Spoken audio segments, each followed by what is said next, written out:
Hi, this is Sean D'Souza, and you're listening to the 3-Month Vacation Podcast. This podcast isn't some magic trick about how to work less. Instead, it's about how to really enjoy the work that you do and to enjoy your vacation time.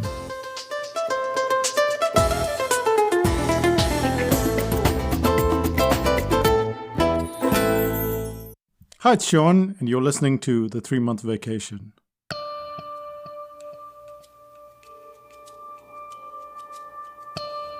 There's a story that you're likely to have heard before, a story about rocks, pebbles, and sand. At a seminar, a professor was trying to emphasize how the big things in life mattered. So he brings out this jar, and he puts in the rocks, and he says, "Is the jar full?" And the audience agrees, at which point he adds some pebbles. And then he says, "Is the jar full?" And now the audience knows something's up, so they go, no, it's not full. You could probably do something else. And so he adds some sand. And now it seems like the jar is completely full. At this point, there is a twist in the tale. An audience member stands up, goes to the jar, and pours some beer in it. And the professor says, "What do you do that for?" And the audience member says, "Well, no matter how many things you fit in the jar, no matter how complicated your life is, there's always space for beer." At Psychotactics, we don't start with rocks. We start with the beer. Your year might seem a little different depending on your stage in life and your responsibilities. Even so, the reason for starting a business is to have more control over your life. And this is what all of us want. And we decided that we would go about our planning slightly differently. So we have 3 stages. The first stage is to plan the breaks. The second is the 3 goals for the year. And the third are the things that we need to stop doing. Now, just a little note here. This kind of planning is based on how we've managed to structure our business. It will most certainly be different for you. You might have a greater number of breaks or a lesser. However, this is the kind of structure, this is the kind of guideline that we follow. So let's start out with the first one, which is stage 1, which is plan the breaks first, then the work. Back in 2004, we got sick of being on holiday. Our business was still very much like a toddler, and at that point we decided we're going to go on a 3-month vacation. And for 3 whole months, we worked our way through the US, and at the end of the experience, we decided it was too much. Breaks, when overdone, tend to be counterproductive, and it's the same with work. Even though we love our work, we realized that we needed a sense of balance, which is why we start our planning with breaks. There are 2 types of breaks for us, the long breaks, which is about a month or so, and then the shorter breaks, which might be about 2 days.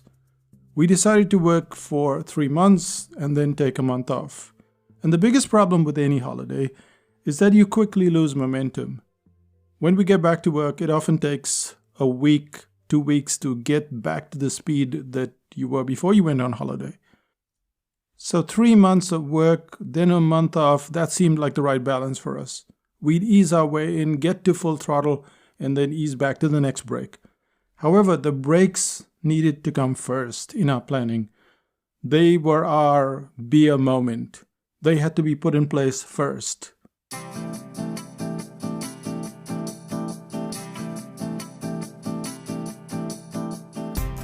Even so, it does depend on what you're doing in those 3 months at work.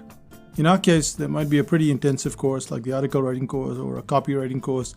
And when you add podcasts, articles, cartoons, 5000 BC membership, all of the daily work, it's easy to get a bit fried even in between holidays. Which is to say that you can't wait for that next break, but you take a shorter break, which is where the shorter breaks come in. I personally think that you have to leave the house and go some other place so that you're not doing the everyday chores that you're doing. And for me, just going away for a couple of days just refreshes me. And so we take these smaller breaks as well, 2 or 3 days. And that's approximately how the breaks are planned. We start off with this blank schedule for the year, and then we fill up all the breaks and the mini breaks, and then it's time to put in all the work.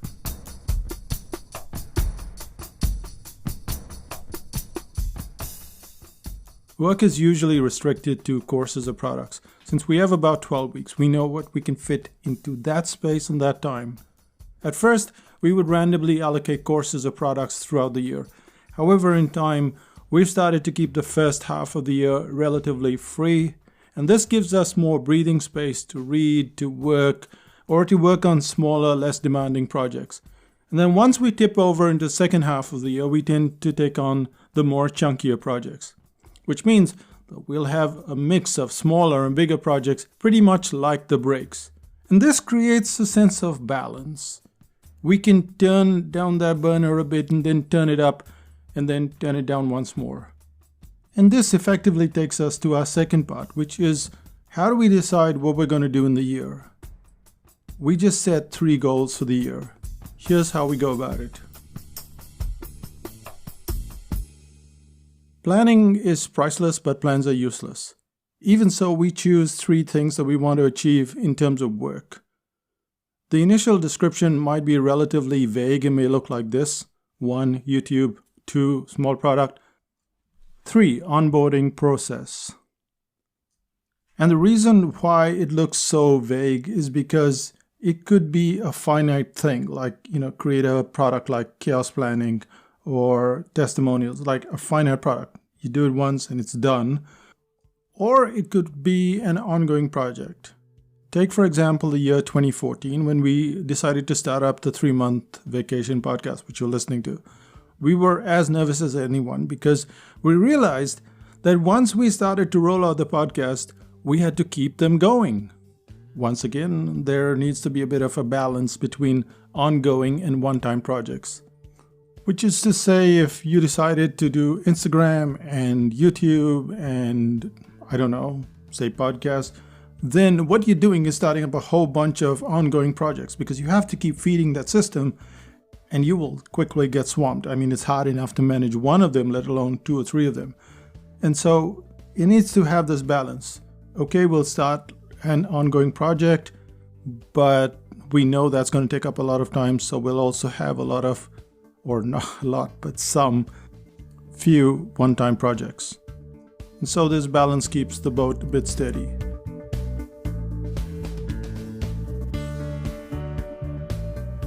So there we are at the start of the year. We have these 3 goals. One is an ongoing project, one is a one-time project, and then the third goal is likely to be one of a maintenance project.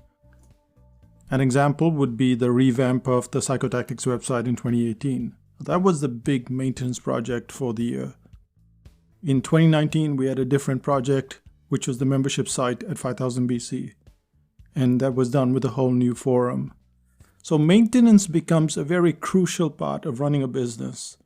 And instead of just looking at the specifics, it's better to look at it from this vague point of view, which is these 3 categories, which is ongoing, one-time, and maintenance.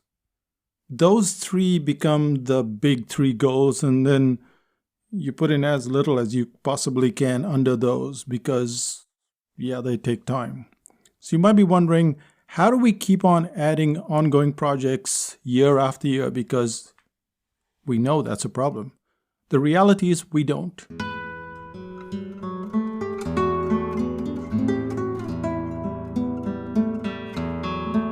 You can't keep piling YouTube on top of Instagram, on top of podcasting.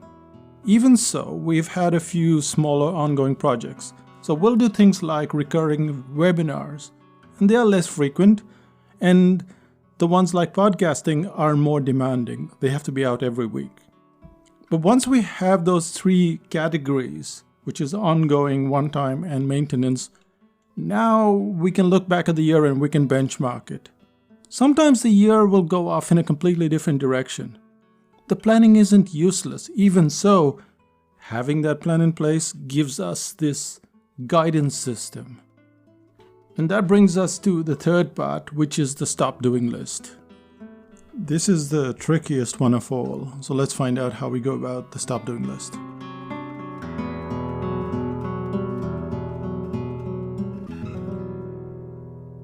Of all the planning activities, the stop doing list may well be the toughest.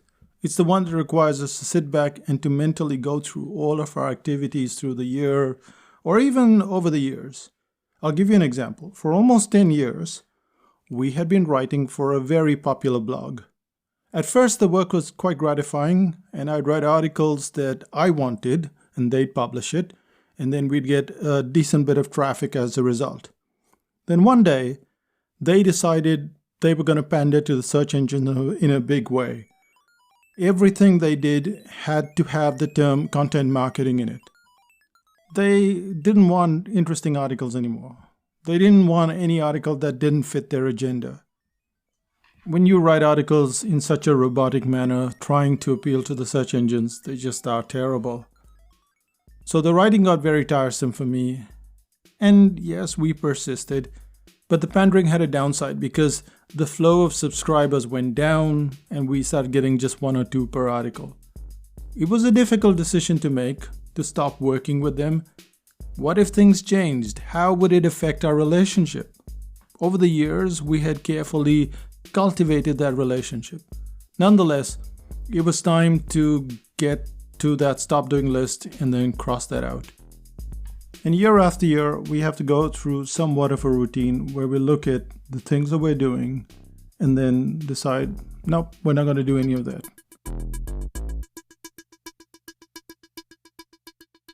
And all of this doesn't just apply to our work, but it also applies to the things that we do personally. We will talk about the work and then we'll go and plan our own lives. So Renuka will sit down and write her own personal goals for the year, and I will do the same. And then we'll get Marsha, my niece, whom we mentor, and she'll do her personal goals and her business goals as well. And in short, that's how we plan our year. So let's do a summary, though I'm sure you remember all of it. The first thing is that we start out with the beer, or rather the vacation, the downtime. And I learned about this from my friend Julia because she used to run a couple of businesses, bed stores, and she told me that she would book her holidays in advance at the beginning of the year, and then she couldn't back out of it, which I thought was a great idea. So it wasn't my idea, it was something I borrowed from Julia. And that downtime became the crux of how she ran her business and then how we started to run our business. So we put in all the holidays first and then the mini breaks, couple of days here or there. And so now we have all the breaks in place. And then after we put in the work. Now what is the work? Well, it usually comprises of 3 main things.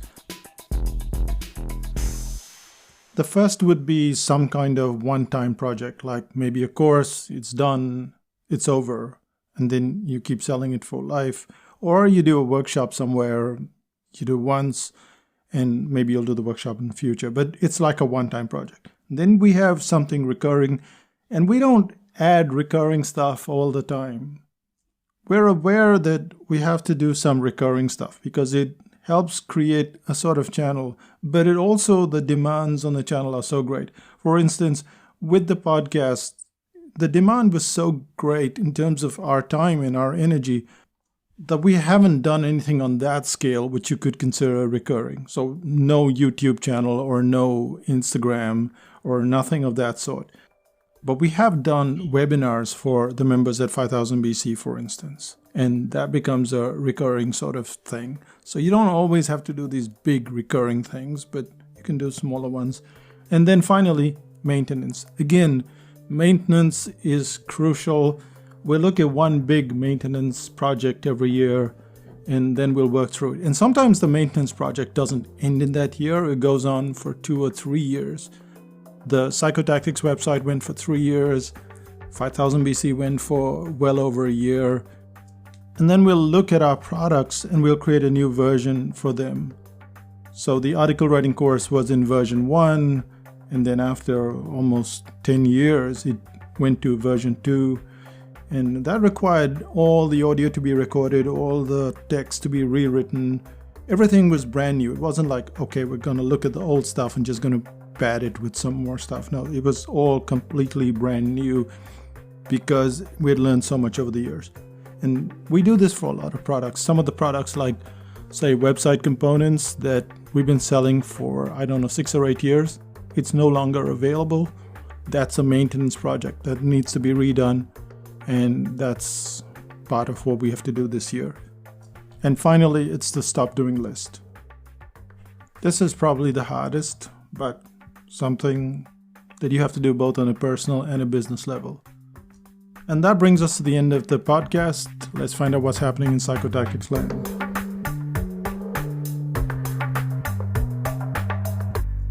If you missed the article writing course, well, bad luck, but here's what you can do. You can still go to psychotactics.com/awgoodies, and what you will get are a whole bunch of goodies. That's really helpful. And if you've been considering either setting your prices or increasing your price and you're afraid, well, I'm going to lose clients, I suggest you go to psychotactics.com/PRX. That's pretty much it from Psychotactics land. Hope you enjoy the rest of your day. I'll say bye for now. Bye-bye.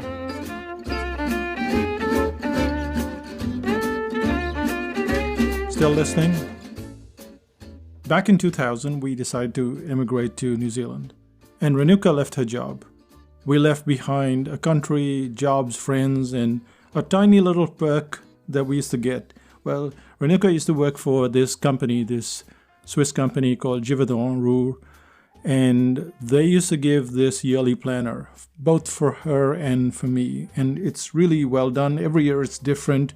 Some years it's been not so good. And at other times it's outstanding. It's really something that you would enjoy owning. And I used to write all my stuff in books back then on paper. And so it was very useful at one point in time. But then over the years, I've gone onto the iPad, onto mind maps, back to sheets of paper. And so I don't need that planner anymore. Nonetheless, the company still sends the planner by FedEx every year, even though Renuka hasn't worked for the company for the past 20 years. And she looks forward to it. She still uses it every day. She writes stuff and she cancels it out. And sometimes if she does the job in advance, then she writes it after she's done the job and cancels it out, which is really weird. But, well, that's how she operates. I think a lot of people do that, which I guess is gratifying, but weird nonetheless. Anyway, that's a very small token of her company's appreciation, and it compels us to plan our year a lot better. We'd plan anyway, but this is a lovely incentive. Oh, and before I go, in the last podcast, I said that the boy stood on the burning deck when he had fled was from Desiderata. But then I learned that I got all my poems mixed up. That was from Casablanca. Nonetheless, the point about the contrast, which is what we talked about in the last podcast, was still made in Desiderata. So go and read the first line of that poem and listen to the previous podcast as well about how to write the first line for your articles. And we'll see you in 5000 BC. I'll say bye for now. Bye-bye.